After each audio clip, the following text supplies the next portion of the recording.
back. So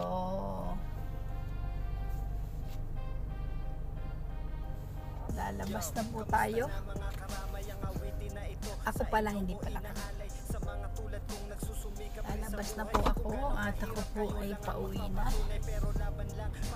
So i-check ko na lang mamaya ang aking video. And thank you for watching, guys. Dahil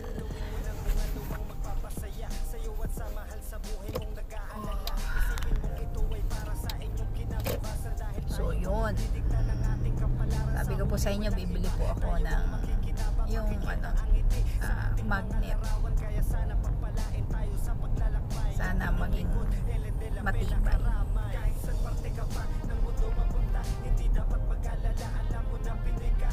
So yan po, guys, dahil nakabili ako ng bago. So ayan po, tinatry ko nang gamitin papauwi sa bahay. So pwede ko siyang dalhin sa loob ng kwarto.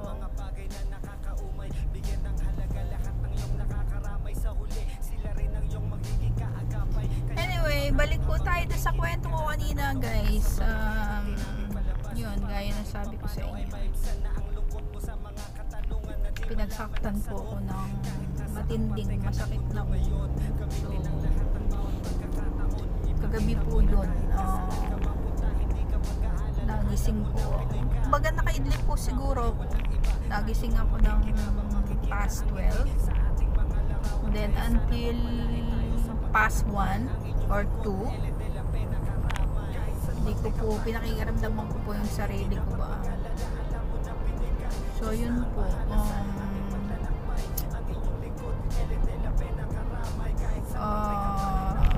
so tinagal-tagal po ng panahon ngayon lang din uli po ako napagsaktan ng ulo na gano'n.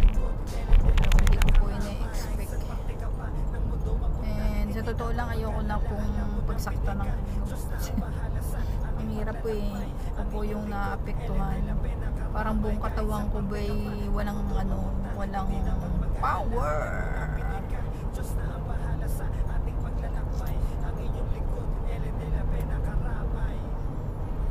So, I hope na hindi na po maulit yung sakit ng ulo. Until now, masakit pa rin po yung ganto ko.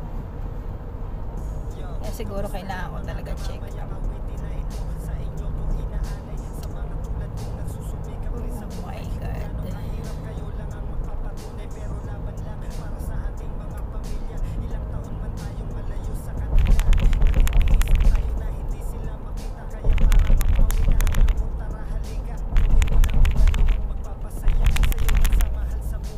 Alright, malapit na po tayo sa bahay. And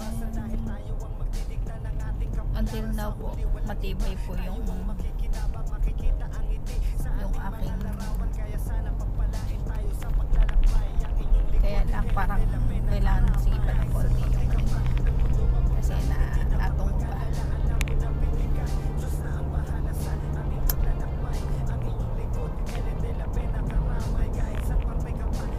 So at 11:30 labas po ulit ako para sa mundo.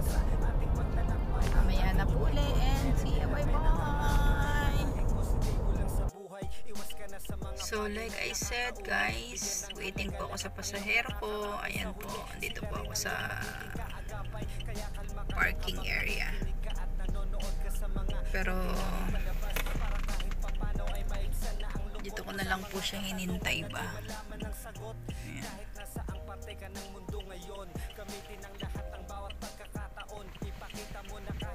Parking area na walang mga parking yan.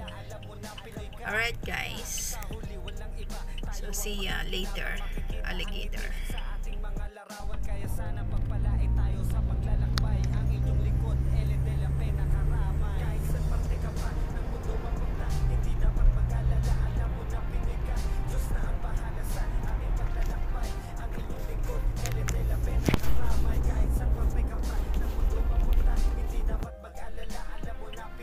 Hello mga guys, Okay, good morning. Before I forget, so it's too early.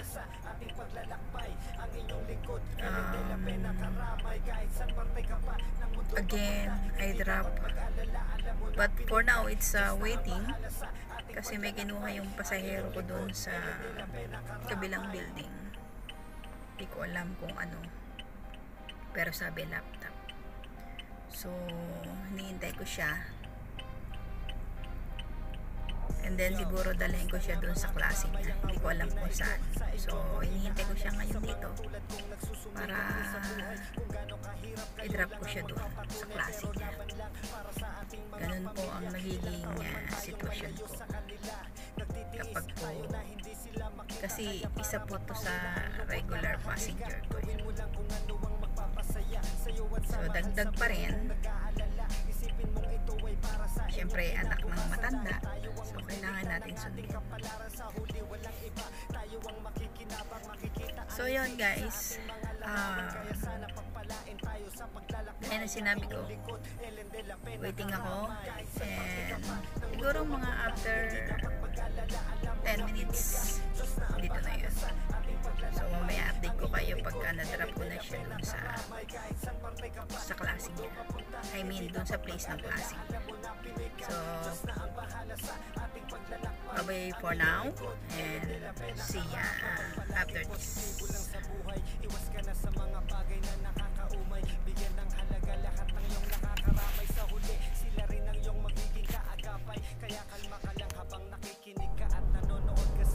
Ayun.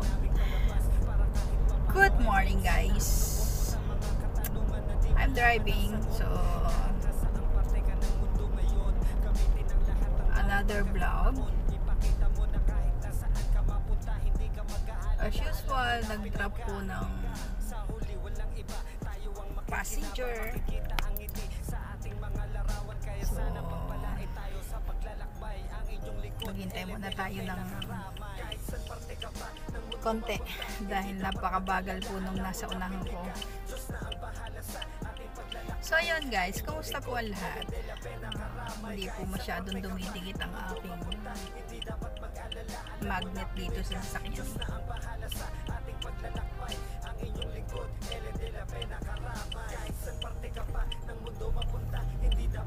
Sige po, ready na tayo.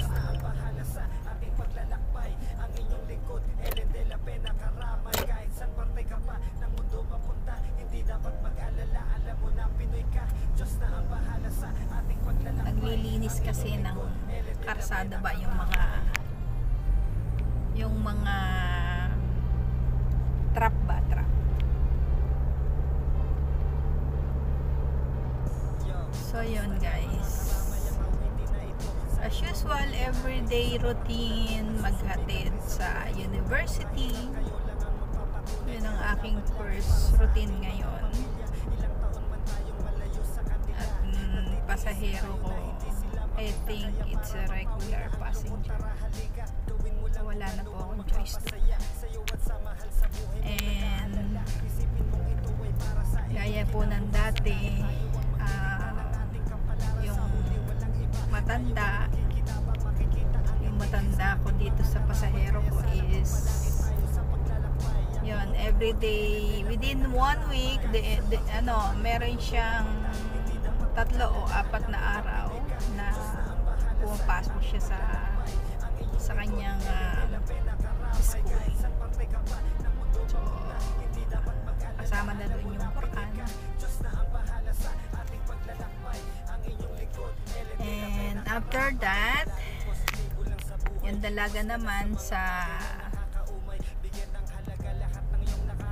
gym. So, inihahatid ko rin po yun sa gym every day din po at 2 o'clock or 2:30 ganon. Sa loob ng isang linggo ay meron siyang 3 araw din yata o 4. Siguro pag sinisipat. So, yun, routine. Hindi na po may iwasan kasi syempre panibagong trabaho, kailangan ng yung routine mo is gigising ka ng maaga. So yun, kagabi nga medyo sama po ang pakaramdam. Maaga naman po ako na hihiga kasi wala naman po akong biyahe na. Around waiting na po kasi ako pagka around 7. No, hindi po 7. Around 8 yan. So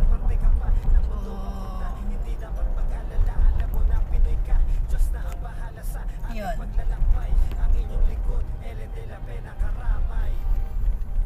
And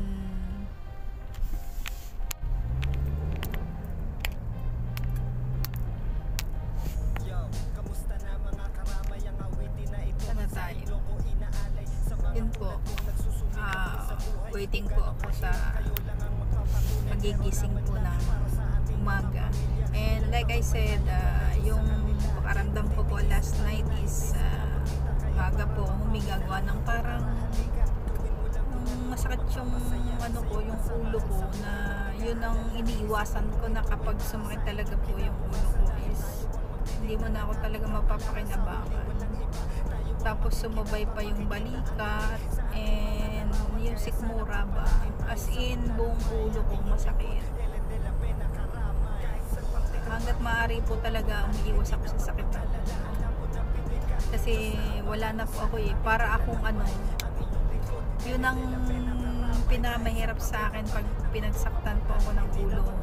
Hindi mo na ako mapapakinabangan. Nakaano na po ako, naka-plakta na ako. Hindi na ako hindi ko nga malaman kung bakit. Siguro sa init or hindi ko rin alam. Kasi hindi na ako nakakapagpa-check up. So, hinihintay ko lang yung hawiya ko. Papa-check up na rin po ako as soon as possible. Kasi kailangan po talaga yun dapat nga po every 6 months. Pero na-delay nga po kasi alam nyo na nawalan ako ng trabaho. So, inshallah po sana po makuha na yung aking hawiya. Makapagpa-check up na po kasi I think it's almost 6 months na po hindi nakakapagpa-check up. So, I try my best. Inshallah dumating na po yung hawiya. God's will po. So yun guys, mag-try po akong tumingin ng isang try kong pupunta sa loob. Kasi yung lagayan ng cellphone hindi siya makapit So, hinahawakan ko po siya ngayon para at least. So yun. Alright guys, mamaya na lang po. Total mahaba-haba na rin yung ating kwentuhan. So until now, medyo parang, yun nga po, sabi ko nga po sa inyo, pag sumasakit yung ulo ko, tapos yung buong katawan ko ba, affected talaga lahat-lahat. So, napakahirap po para sa akin. Napakahirap, sobra. So, parang pagkagaling ko ng sakit ng ulo, parang parang alam mo yung sugat na, kumbaga sa sugat medyo andun pa yung hindi pa siya naghihilom. Parang pag hinipon mong ganyan yung ulo mo, parang wag, masakit, parang gano'n. Yun po, kaya hanggat maaari nga po sana ayoko talagang sasakit ang ulo. Pero sabi ko nga po kagabi, Diyos ko po Lord, sabi ko, huwag naman po, hanggat maaari po iiwas po ako sa sasakit po talaga yung ulo. Kasi yan po yung talagang kumbaga, yan po yung sa akin pinakamahirap. Parang lahat masakit.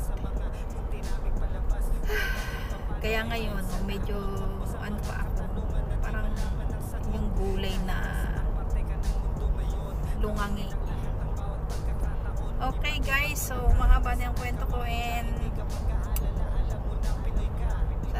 nagustuhan nyo yung aking mga wento-wento na walang wenta. Alright guys,